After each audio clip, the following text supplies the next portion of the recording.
borom ba mu indee fii ci Thiès di féliciter camarade Mbodj bi nga xam ne bi bañ fi ñëwee liggéeykat yi góor ak jigéen mag ak ndaw fii ci Thiès doon nañ benn bopp tabaat ko ñu rafetlu loolu ndax ba pare féliciter leen aussi seen mobilisation ndax comme ni ma ko waxee waxuma ko ci tubaab waaye Thiès dafa nekk dëkk boo xam ne bi dafa mos nekk dëkku syndicaliste la ndax fii la dëkk Ibrahima Sarr ay Nina Fall Ousmane Ngom Thiès dafa nekk ville boo xam ne ville bu active la ville rebelle la également waaye nekk une ville combative donc fii cheminots yi fii dañ sosoo donc bu ñu ñëwee Thiès fekk ñu bett donc en tout cas ñu gërëm ko sant ko ci seede ñu def waaye ci liggéey bi ci bilan positif bi mu def wane ne en tout cas témoin bi ñu ko joxoon sànniwu ko liggéey bi mu def c'est un travail positif te ñu ngi koy féliciter équipe bi mu àndal yëpp fii ci région bi ak résultat yi moom. comme ni ñu ko xamee aussi union régionale dañ koy convoqué parce que CNTS dafa nekk organisation démocratique bala ñuy dem congrès dañuy yeesal képp kuréel boo xam ne ci nga bokk muy union régionale yi def nañ ko dañuy continuer ak li nga xam mooy organisation affiliée yi loolu moo ñu indi Thiès di gërëm camarades yëpp ci seen mobilisation ak seen unité ak seen solidarité mais aussi occasion la pour ñun bu ñëwee di suug liggéeykat yi bu ñu waxee seen tawat ñu interpeller aussi ñi nga xam ne ñooy gouvernement bi ndax comme niñ ko xamee dund bi cher na metti na nit ñi seen loxo jotul seen gannaaw état war na am ay mesures yu war a ko na jël ay stratégie pour seet nan lañ fexe ba dund bi di wàññeeku malgré effort yi muy def gis nañ ne du feeñ beneen bi mooy droit yi nga xam ne dañ koy continuer di violer ci biir liggéeykaay ab yi nga xam ne moo jëm ci travail utilisation travail journalier li nga xam moo jëm ci sous-traitance li nga xam ne li mooy dem ci augmentation yi nga xam jël nañ ko war nañ ko def yenn patron yi ne duñ ko appliquer yenn secteur yi nga xam mooy parapublic ne mënuñ ko appliquer parce que simplement arrêté d'extension bi génne wuñu ko te ñuy xaar aussi direction du travail ministère du travail génne ko la nga xam ne arrêté nañ ko ak gouvernement bi ak président de la république mu ñu supprimer la nga xam mooy arrêté bi ngànk mbirum équivalence ci biir secteur hôtellerie la convention 190 sur le harcèlement dañ ko war ratifier yooyu yëpp muy yoo xam ne ñu ngi xaar am espoir waaye politique bi topp nañ ko rek ba kenn waxatul ci loolu dara bi ci des mooy augmentation yi nga xam ne def nañ ko war ko extra yokk au niveau des collectivités territoriales ay weer a ngi ni ñu ngi xeex di bëri di grève plan d'action yi dul jeex def nañu recensement nañu fay beneen bi mooy ñi nga xam ne moo nekk liggéeykat yi nekk secteur primaire bi aussi augmentation dañ ko war a jot ñi nekk du secteur de la santé les travailleurs de l'hôpital Dantec ñi nga ne ñoo Grand Yoff ñi nga xam ne ñoo nekk fépp foo xam ne liggéeykat santé mi ngi fa ñi nga xam ne ñi am nañ seen prime yoo xam ne ñu ngi xaar ba de kenn mënu leen a fay yooyu daal dañ bëgg ñu bàyyi ko xel fexee ba pare muy bi moom mu jël mooy récépissé yoo xam ne syndicats yi ñu ngi ko déposé ci ministère de l'intérieur boobu léegi mënul fexe ba wax ci wala mu signé ko parce que signature la rek nit ñi remplir nañ conditions yi di xaar am na ñoom ñu ngi fa depuis 2001 te gis naa ko wax nañoo moom bind nañ ba sonn mais récépissé dañ ko war a génn politique bi am na solo waaye ñun aussi am nañ suñu préoccupation te suñu préoccupation dañ ko bàyyi xel loolu la ñuy wax en tout cas ñun daal plan d'action daañu ko traité parce que wax nañ ci en tant que CNTS bureau confédéral daje nañu daañu propose un plan d'action bi nag du bàyyi dara dañuy waxtaan ñun dañu xam ne dialogue moom la ñuy jiital waaye loo xam ne nag fulaaduñu ko en tout cas on est obligé de faire entendre notre voix. Bonjour, Mamadou Mbodj, secrétaire général de l'Union régionale des syndicats CNTS de la région de Thiès. Bon, pour l'essentiel, on était venu aujourd'hui renouveler le mandat de l'Union régionale CNTS de Thiès pour sacrifier à la tradition. Comme vous le savez, nous devons aller en congrès confédéral de la CNTS en 2024.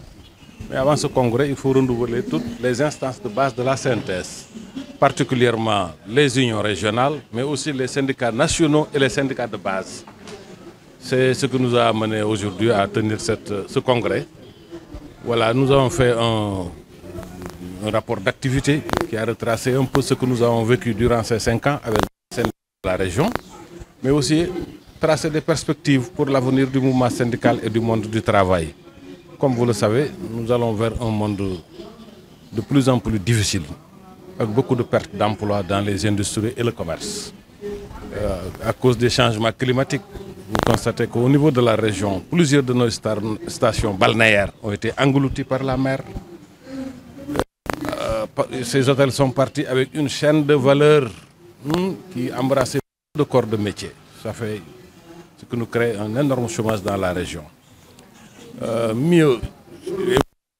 le Covid-19, avec ses impacts sur la société,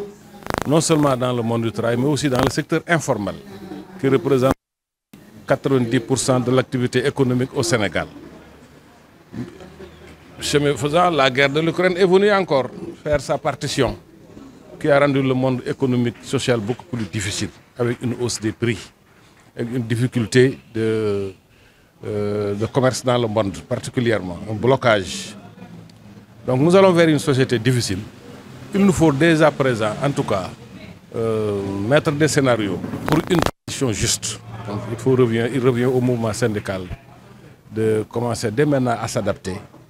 à des scénarios et de profiter du dialogue social avec nos partenaires, vraiment pour trouver les voies et moyens de régler davantage les acquis matériels et moraux des travailleurs. Le dialogue social est le chemin pour toutes les luttes, n'est-ce pas? On ne peut pas contre le dialogue social pour gagner dans le mouvement syndical, dans le contexte du monde en tout cas. Ceux qui détiennent le capital sont très forts, n'est-ce pas? Nous avons des gouvernements qui ne peuvent pas s'adapter à la situation économique à cause des pressions comme les appellent les révolutionnaires, des colonisateurs qui nous imposent leurs lois, qui nous dictent leurs lois. Donc il nous faut prévoir un dialogue social serein, lucide, avec des camarades bien capacités, vraiment pour tirer notre épingle du jeu. D'accord, au niveau de GCO, les industries minières en général et les industries extractives de la région, beaucoup d'efforts ont été faits. Nous tenons surtout à ce que ces entreprises soient dans les meilleurs des standards. GCO et les ICS portent le drapeau pour le moment. C'est les entreprises vraiment les plus nanties du point de vue des acquis. Mais il en reste encore, comme vous le savez. Un syndicaliste, comme je l'ai dit tout à l'heure, ne peut pas dormir sur ce laurier, ni cesser de revendiquer. La revendication, elle est permanente, c'est tous les jours, parce qu'il faut aller vers le travail décent. Le travail décent suppose qu'on respecte le droit du travailleur et qu'il ait un salaire qui puisse lui permettre de vivre décemment avec sa famille, avec une protection sociale garantie, dans des conditions de travail, de santé et de sécurité et d'environnement aussi garanties. Voilà ce qui se passe un peu dans ces industries extractives. Nous allons continuer à nous battre vraiment pour que les autres entreprises et les carrières respectent ces dispositions-là. Au niveau des chemins de fer, il y a eu des promesses du chef de l'État quand il était venu ici en mission, les tournées économiques qu'il faisait dans les régions. Il a tenu un certain nombre de promesses aux travailleurs de DBF à l'époque, maintenant c'est chemin de fer du Sénégal. À l'heure actuelle, cette promesse ne sont pas encore tenues. Franchement, il faut le reconnaître. Le reversement n'a pas été réalisé. Le problème de prise en charge médicale des travailleurs laisse à désirer. Voilà la situation. La ligne chemin de fer Thiès-Tamba est en cours de réalisation, mais a été sous-traitée, alors que le personnel a des compétences pour le réaliser. Voilà l'état de la situation DBF.